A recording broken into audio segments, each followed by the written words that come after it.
Now, when we look at Bruce Sterling and to his lecture that he's presenting today, then eventually it doesn't help us if we look back at the past.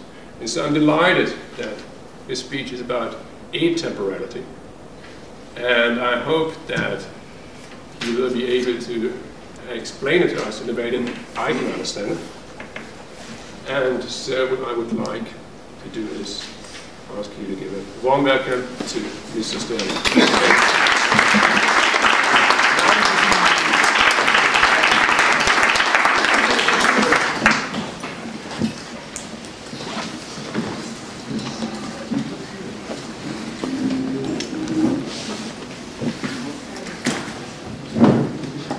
Introduction. Thank you for dropping by. I did not tell Hendrik much about what I was saying because this is the first time I've ever delivered this presentation. When I come to EGS, I really like to test things out. You know, this is a bright group, and well, they have a lot to contribute, and I like to launch ideas as a sort of sounding board of EGS, and this is the first time I've ever spoken about this particular issue. Now, you know, as Hendrik points out, obviously I'm a dilettante and I dabble in many different things. You can't really write about, you know, computer security and architecture and design and social media and also be a science fiction novelist and so forth without some kind of unifying thread. And for me, that's the passage of time. I mean, I'm a futurist and I'm also a historian, and I consider myself an artist primarily, and I'm an artist whose theme is the interplay of technology and society. So that's how I sort of define my own interest to myself. And in watching the interplay of technology and society, that interplay takes place temporally. I mean, there's a passage of time, and something happens, there's a reaction, a provocation, a kind of dialectic, if you will. So, you know, science fiction writers are known for being futuristic, but during my entire career as a science fiction writer, I've never been happy with that particular framing of a person's relationship to time, or an artist's relationship to time.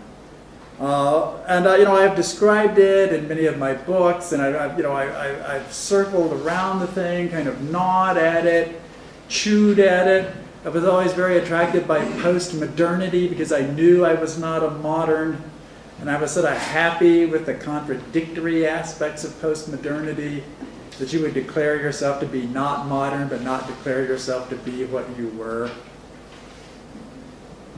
But even that was problematic for me because if you wait long enough, post-modernity starts to break down.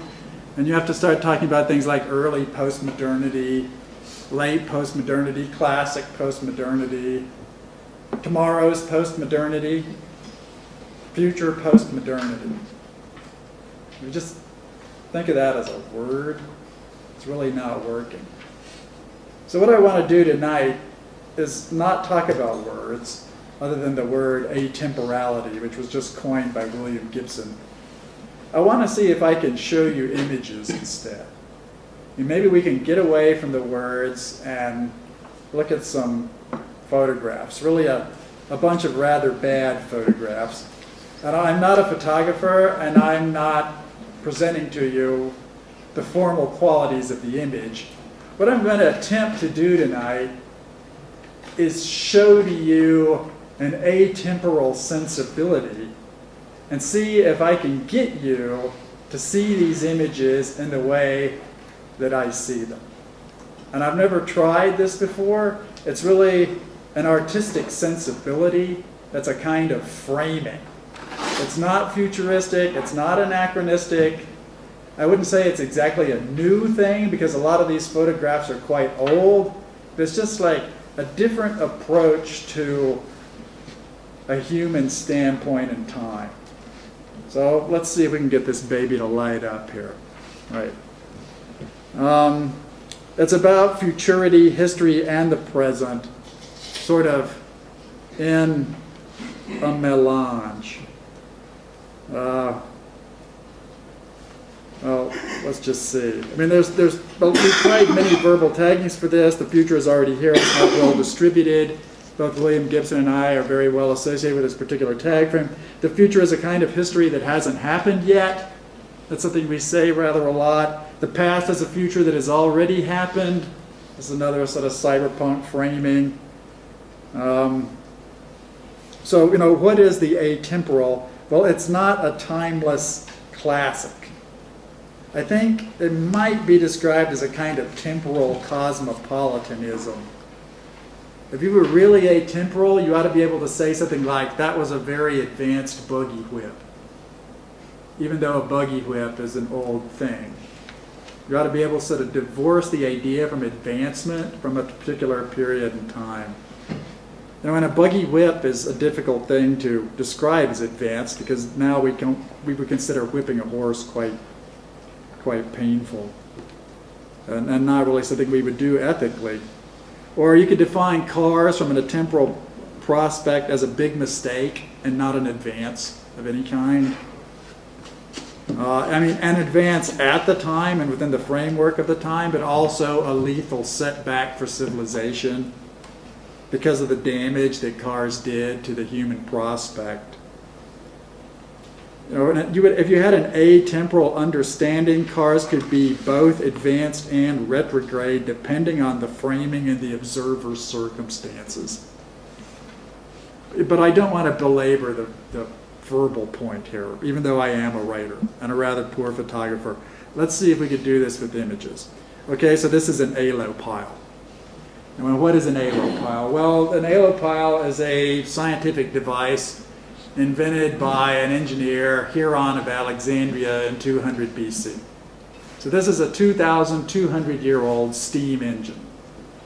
You seal this little cauldron, you put it on the fire as you see there. Steam comes out of the nozzles on this lubricated globe on an axle, and the entire device, as you can see in the bottom, begins to spin.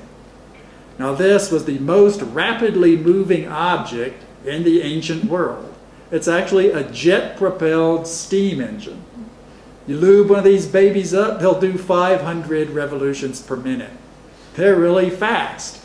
I mean, they are ancient jet-propelled steam engines. Now, we look at this and it's like, okay, what's it for? And, you know, it just looks gadget-like and sort of vaguely science fictional. Right? Because there's sort of no proper use for it, and it's not entirely clear what our personal relationship is supposed to be to it as an object. It's a sci-fi gadget.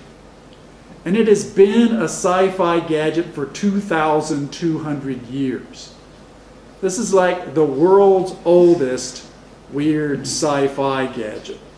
You know, and it never actually passed out of human knowledge. I mean, every once in a while somebody would build one of these things, but there's no direct descendant of this. This isn't like the father of the steam engine. This isn't like the grandmother of the jet engine. It really sort of had no descendants and really no precedents.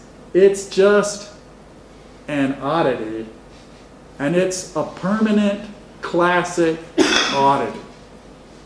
I really think it's going to be pretty odd in another 2,000 years. So, you know, in some sense, it's like not domesticable. You just can't fold it into the technological stream. Our relationship to it is problematic. It's always been problematic as far as I know. We could make one now. It wouldn't take much effort. You could probably fabricate one with a computer fabricator, or, you know, do it in a very fancy way. It's still going to be not timeless exactly because it's not classic. It doesn't even have a function. It's just in an atemporal space. It doesn't get any better. It doesn't get any poorer. It doesn't get better understood or lesser understood. It's just there in its allopileness.